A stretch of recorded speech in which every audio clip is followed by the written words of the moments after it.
अस्सलाम वालेकुम दोस्तों, फरीन पोवेल के मोअज़्ज़िज़ सामीन को एक बार फिर से खुश आमदीद। दोस्तों, आसमान हमारी ज़मीन के ऊपर एक वसी और ईज़ फ़िज़ा है जो कि हमें नीला नज़र आता है। हालांकि हकीकत में इसका कोई भी रंग नहीं होता। जैसा कि आप जानते हैं कि इस कायनात में बहुत से रंग मौजूद हैं, जैसा कि सुर्ख, गुलाबी, पीला, स्याह, नारंगी वगैरह वगैरह। लेकिन अक्सर जब हम आसमान को देखते हैं तो हमारे जहन में ये सवाल ज़रूर आता है कि आखिर आसमान का रंग हमें नीला ही क्यों नज़र आता है। सुनने में तो ये सवाल बहुत ही आम सा लगता है, लेकिन ये एक बहुत ही दिलचस्प सवाल है। तो चलिए जानते हैं इसका जवाब। दोस्तों, दरअसल आसमान का रंग दिन के वक्त नीला नजर आने की वजह रोशनी का फैलाव है। जब सूरज की रोशनी जमीन की फिजा में दाखिल होती है तो ये मुख्तलिफ रंगों में बढ़ जाती है। रोशनी मुख्तलिफ तूल मौजों पर मुश्तमिल होती है, जिनमें नीला रंग सबसे ज्यादा छोटे तूल मौज वाला होता है।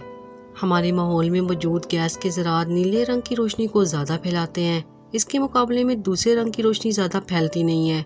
जब सूरज की रोशनी हमारी फिजा में दाखिल होती है तो नीला रंग ज़्यादा फैलता है और हमारी आंखों तक पहुंचता है, जिसके बायस आसमान हमें नीला दिखाई देता है। दोस्तों, रात के बाद सूरज गुरूब होने के बाद रोशनी की कमी की वजह से आसमान का रंग हमें स्याह नज़र आने लगता है, क्योंकि रोशनी का फैलाव कम हो जाता है और नीला रंग हमारी आंखों की तह तक नहीं पहुँच पाता। इसके अलावा सूरज के गुरूब या तलू के वक्त आसमान का रंग सुर्ख या सुनहरी भी नजर आता है, क्योंकि इस पर रोशनी ज़्यादा फासला तय करती है और ज़्यादा फैलाव के बायस नीला रंग छट जाता है और सुर्ख रंग की रोशनी गालिब आ जाती है। यही वजह है कि हमें आसमान हल्का गुलाबी या सुर्ख सा नजर आने लगता है। दोस्तों, उम्मीद करते हैं कि आज की ये मुख्तसर सी वीडियो आपको ज़रूर पसंद आई होगी। अगर आपको हमारी आज की वीडियो पसंद आई है तो इसे ज़रूर लाइक कीजिएगा। फिर हाजिर होंगे एक नई वीडियो के साथ। तब तक के लिए अल्लाह हाफिज़।